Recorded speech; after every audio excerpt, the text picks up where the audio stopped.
All right, so should we get started?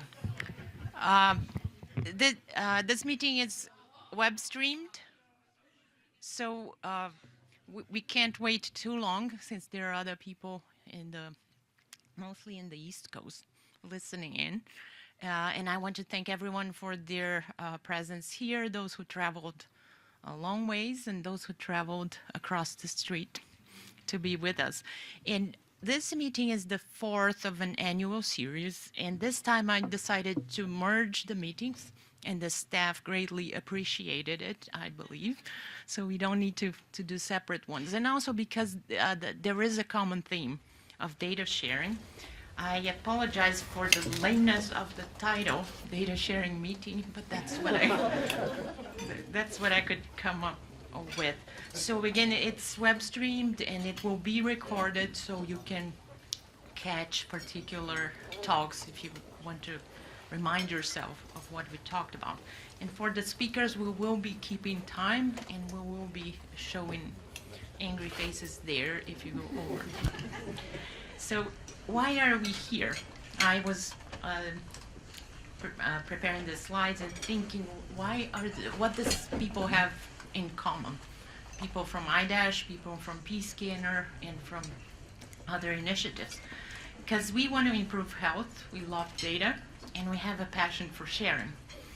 But that's not all. We have strategies and tools. We want to protect the privacy of the data of the people, and we know we can make a difference. So that's my little figure. I want to just go over the agenda very quickly so you understand how things connect.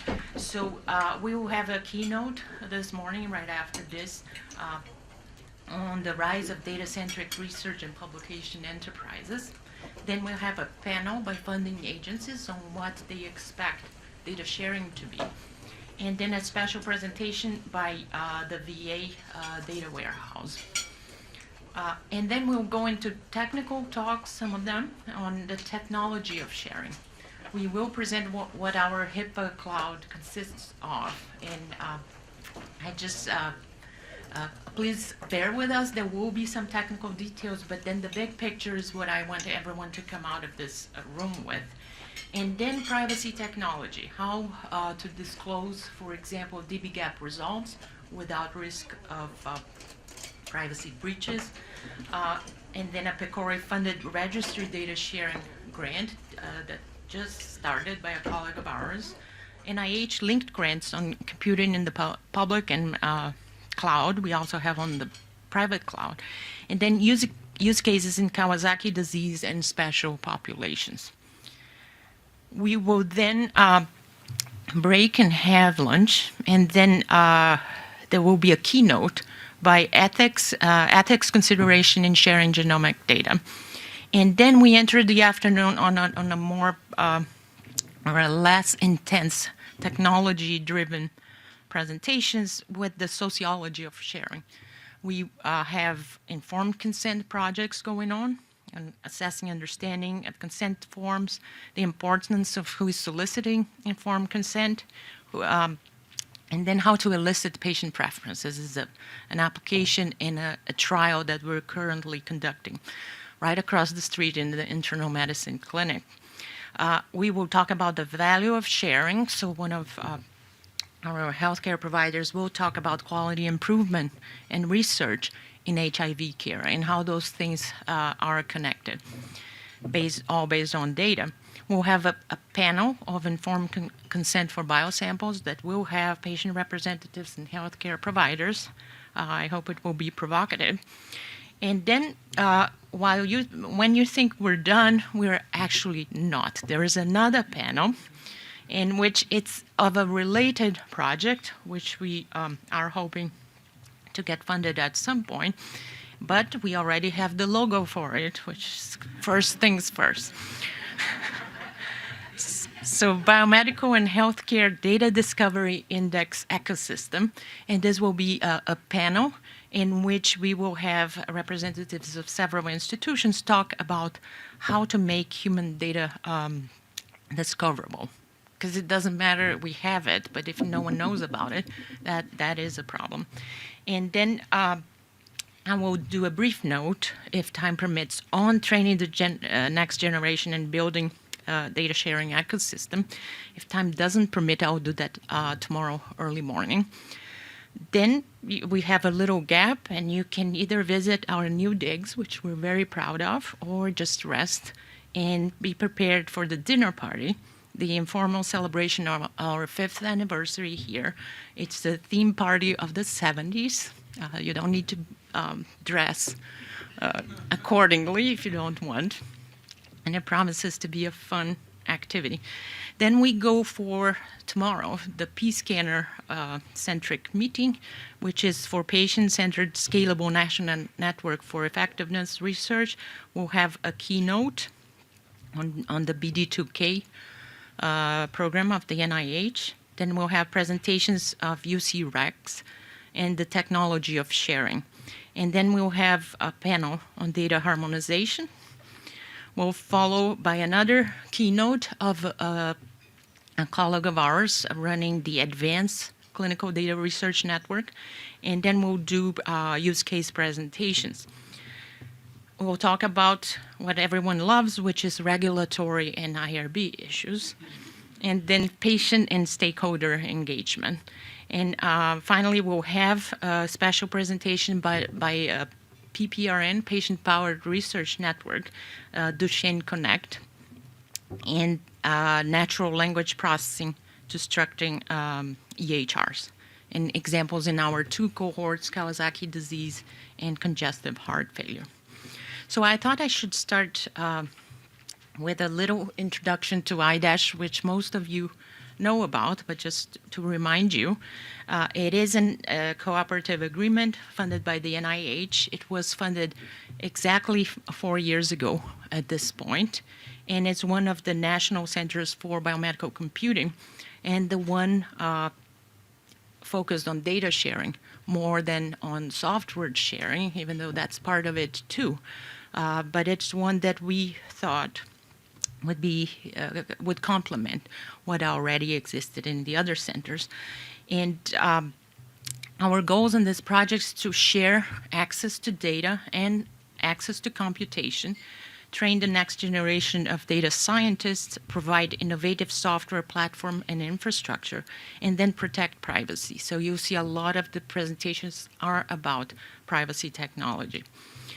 A while ago, 2 years ago, I published this article on models for sharing data, and I'm glad to see that some of these models are being taken up by different organizations. The first one is the traditional one, is you have a cloud or a place where you put the data and users download it with a data use agreement if necessary. So pretty common. The second one is where data are too large or they cannot be moved out of the center, and then users come to compute in it. And we'll show some features of this cloud compute later this morning. The final one is one that we had been involved already in the scanner project, which is when you build the computation so that it can be exported to other places. And by combining the results later on, you achieve the same result as if you had centralized all the data. So this will be presented both today and tomorrow, some examples of that. So iDash is organized in research and development, driving projects, which you will hear about. We call them DBPs, infrastructure, training, and dissemination. We have partners on driving biological projects. We used to have 3, now we have a 4th one. And they are based on figuring out privacy protection while also sharing data or sharing access to data in some specific populations. So we have Kawasaki disease in African Americans, a partnership for epidemiological research on the study on Latinos, a new collaboration with the Strong Heart study on American Indian populations, and then the consent for data and biosample sharing in underserved populations, more specifically a safety net system in Arizona. So we have some questions that these projects will be answering. They are 1 year old, these projects, so it's still work in progress for most of them, but we'll present the intermediary results. So I like to remind you that biometrics are protected health information, and protected health information requires HIPAA. Therefore, biometrics require HIPAA. Apologize, no better representation or icon for HIPAA. I couldn't find it. It's just whatever came to mind first. So one thing that I wanted to remind you, because we will be talking about genomic data, is that genomic data are biometrics, and therefore all the provisions of HIPAA apply to that. So we'll have presentations that will say how we'll deal with this issue and how we make sure that the privacy of the individuals is protected. Another thing that I would like to present, and Claudio and Antonius will present later, is the HIPAA cloud that we built for this purpose, for sharing data on human subjects, including personal health information as needed. And we called it cloud, and there is also a repository called Shade that we presented before. So I won't go through the details, but the repository is a HIPAA-protected type of Dropbox, if you will. And it has extra protections and extra work so that we can do personal health identified data or not, or public data. It works so that you can construct certain communities and you can manage those communities in a HIPAA-protected way. There are certain features of size of data and so on that are not easily found in other infrastructures. So including some of here that we will talk about that later. Communities, you can build a community there and manage access yourself. You're responsible for that data and who access it and who loses access at some point. So we also have signed data contributor agreement and data use agreement because we become the bank, the entity that holds the data and then redistributes it according to the permissions. So we can share data with communities, have public communities, we have private communities, we have semi-private communities. And there are built-in permissions and a whole lot of other features that we can discuss with more detail as the time comes. Another point that we are not making in other presentations, so I decided to put right here up front, is we do a whole lot of work in data agreements because that turns out to be necessary. If you're only dealing with public data is the easy case, yes, we can do that. But if you're dealing with limited data sets or with identified data sets, there is much more that you need to build into the infrastructure. So we have these two types of agreements, and they were developed with the UC Office of the President lawyers so that we can accept and be the guardians of that data. So they are downloadable from the website if you want to use it as a template for other institutions. It works as follows. There's a data contributor or user. You have to review and sign an agreement, depending on the type of data, of course. And then iDash creates accounts, and you can set up and manage your own community. So how does it look like? And you won't read the details, but it's fine print as any document produced by lawyers. So it does put an agreement on who will contribute the data, what the conditions are, and for us, guardians of the data, what we're going to do. So there are the purpose, the host, and the collaborators. There, in the data contributor agreement, there is a description of the data. So you have to say what it is. If it is a limited data set, a de-identified data set, or an identified data set, because they will go to different portions of the iDash infrastructure, some of which, for example, the protected health information is It goes through a double layer of security, two-factor authentication, and so on, whereas the other ones are simpler to deal with. And the data agreement varies a little bit depending on that. So once you define the type of data, there is also acceptable use of data. So you're saying who can use that data? And maybe it's a closed community. It's just people you select. Maybe it is any researcher requesting use to UCSD, to IDASH, and then we grant that on your behalf, depending on what the acceptable uses are. So once the level of sharing is defined, then that agreement is signed with the University of California, and we can start seeing who is going to be the user of that data. So there is a data use agreement as well, which you're probably all familiar with. And the difference here is instead of each investigator's institution have to do a data use agreement with each of the requesting investigators and institutions, you put a central hub there. And that central hub deals with the data use agreements.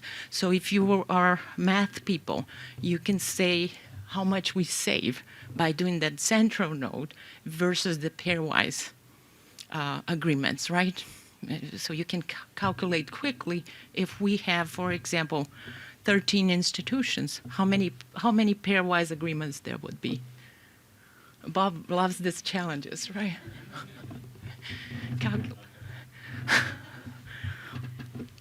Well, 13 choose 2, right? And how many would there be if we don't do that? Just 13. So you can see it scales up much better than the pairwise agreements.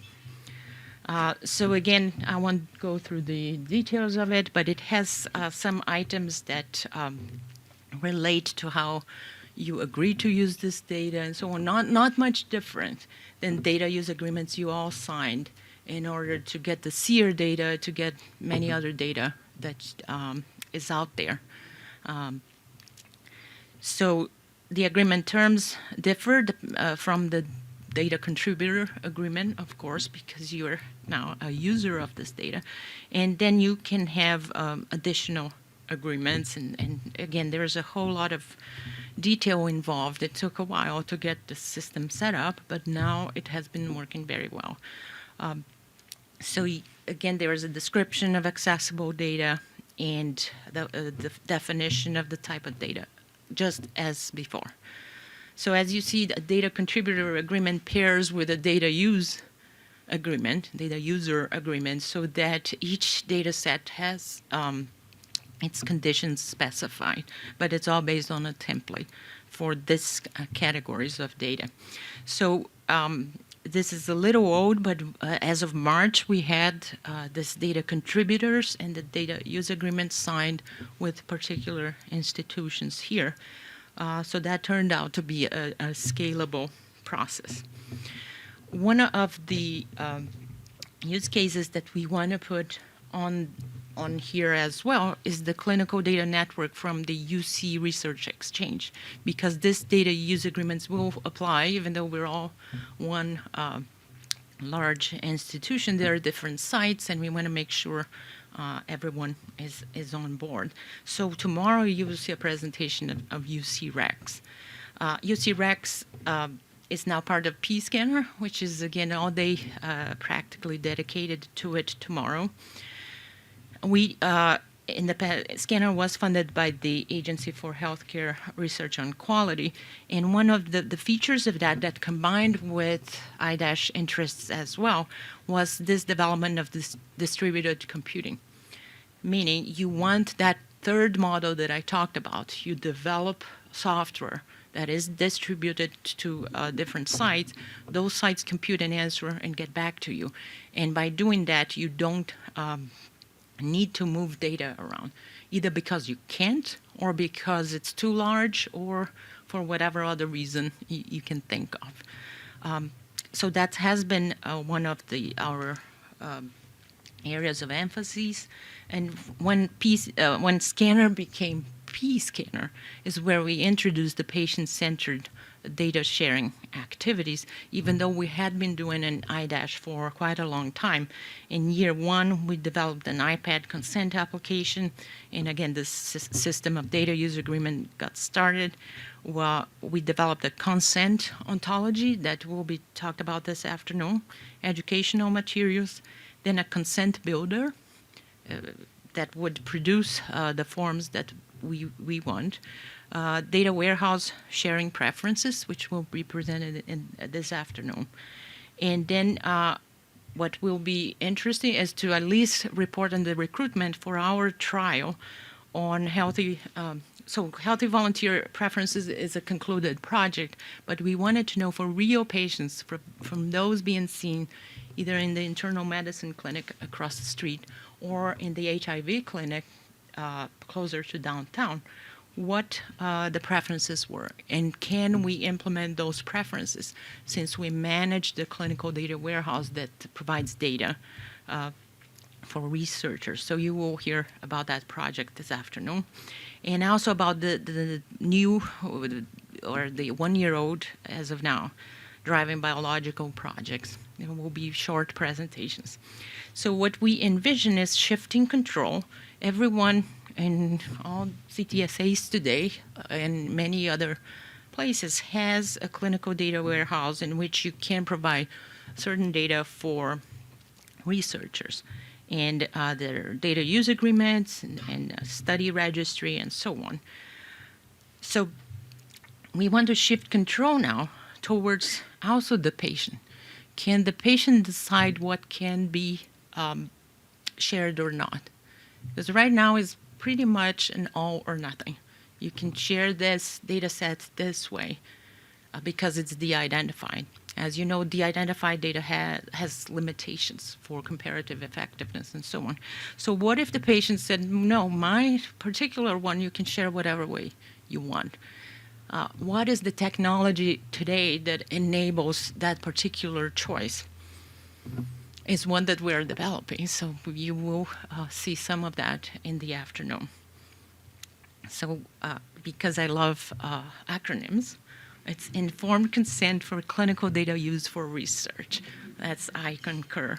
And it deals with our clinical data warehouse. So we are not in control of any other data that might be shared in some other ways, but for the ones that we do control, which is the clinical data warehouse for research, we can determine, yes, we are releasing that data or not. And while most studies are very hypothetical so far, would you share your data? Would you do that? This one is about your actual data in the UCSD system and whether you were able to share or not. So we're very interested in knowing a lot about it. So looking into the near future, we think that kind of technology for biospecimens will be pretty similar. So for genomes, images, body sensors, a whole lot of other data that currently we're concentrating on electronic health records and clinical research data, but there's much more out there that could be tapped into. So tomorrow we will talk about P-Scanner, Clinical Data Research Network, which includes a lot of the institutions, and we will be presenting some of these representatives will be presenting their work. So before much more, and to give you a little room for questions, first I want to acknowledge the Division of Biomedical Informatics, where most of this work is occurring, as well as our many collaborators who are here today. And because I had a lame title for the meeting, I was thinking that at least the acronym should be somewhat interesting. So I created one. And by the way, all the logos were created by Claudio, except this one for this conference, the acronym, which is right here, DING. It's very simple, very easy to remember. So this is the first DING that we have, and I wanted to welcome you all and see if you have any questions before we start the day. I don't know if there are any logistical things. I just know that this parking is free But I had parked on the other one, so I moved here because I wanted to save the government some money. So any questions or things that you would like to see, we can do just-in-time presentations and so on. Bob? Well, I guess with all the wealth of things you might be interested in this, but I've been struck by all the flurry of activity with biosensors and personal data, and there's now Apple Health Kit and Samsung has a platform and others to aggregate and integrate data for personal data management. Right.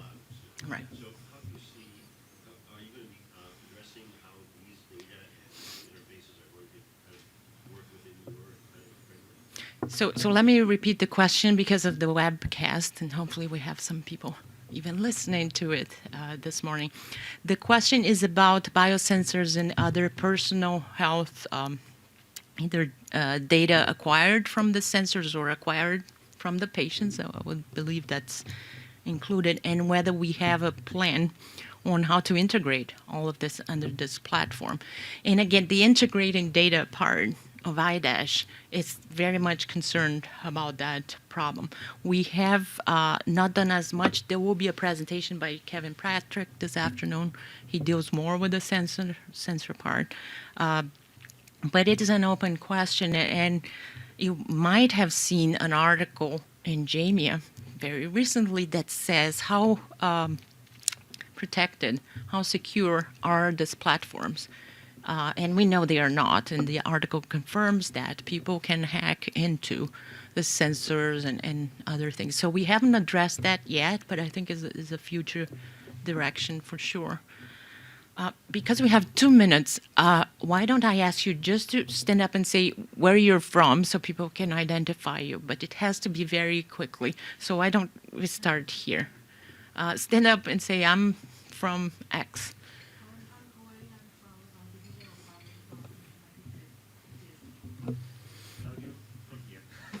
Right.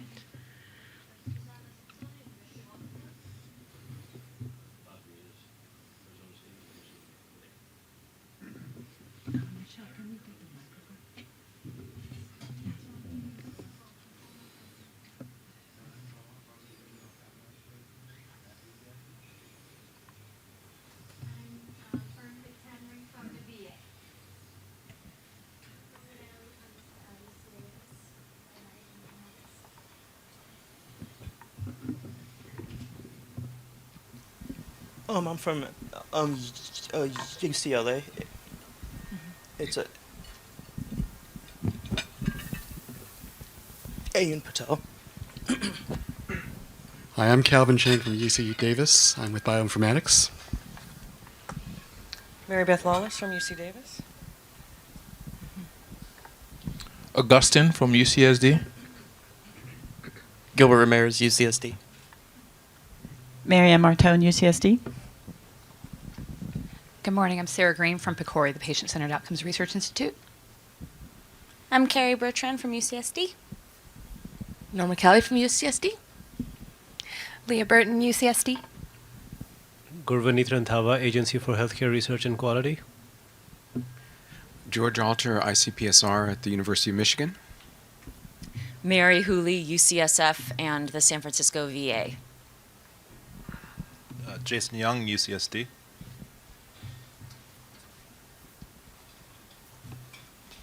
Yeah, I come from Taiwan, Taipei. I happen to visit UW and I'm Professor Xu, so I just visit him, and it's my pleasure to be here. And thank you very much. I'm Cyrus Shahabi from USC. I'm Li Xiong from Emory University. I'm Melissa Goebel from UCSD. Heidi Sophia from NIH. I'm Xiaofeng Wang from Indiana University. I'm Haishu Tang from Indiana University. I'm Xiaoqian Jiang from UCSD. I'm Chunan Xu from DBMI UCSD. I'm Hugo Campos. I'm a patient advocate with P-Scanner. Hi, Kathy Kim from UC Davis. Good morning, Stol Vintubu from DBMI UCSD. Hi, I'm Sue McGinnis from UCSD Library. Michael Matheny from the National VA in Vanderbilt. Michelle Day, DBMI UCSD. Zhang Longji from UCSD. I'm Julian Schneider, UCSD. Mary Lynn Bergstrom, UCSD Library. Cleo Maihara, DBMI UCSD. Trevor Cohen, School of Biomedical Informatics, Houston, Texas. I'm Hua Xu, also from Houston, Texas. Hyuni Kim, UCSD DBMI. Chisato Shimizu, UCSD Kawasaki Disease Research Center. Jane Burns, Kawasaki Disease Research Center at UCSD. I'm Sun, DBMI UCSD. Paulina Paul, DBMI UCSD. That doesn't work.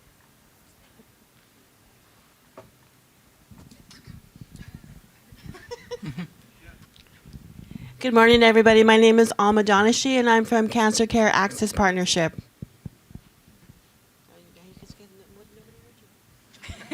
Good morning. I'm Paulina Paul, UCSD.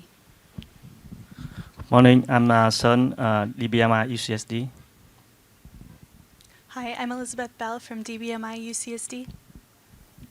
I'm Chin Zhang from DBMI UCSD. Hi, I'm Preetham Suresh, UCSD Department of Anesthesia. Good morning, I'm Ni Chang Wang from UCSD. Jun Kim from UCSD. Rodney Von Yeager from the CTRI, UCSD.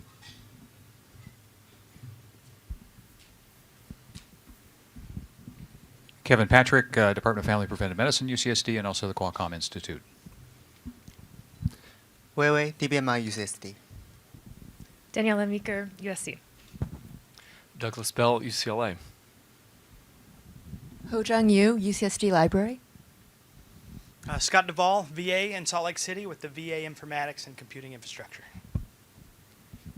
I'm Shima Salimi from UCSD. Hi, Elena Martinez, UCSD. Jason Doctor, USC. Carol Bean, Stanford University.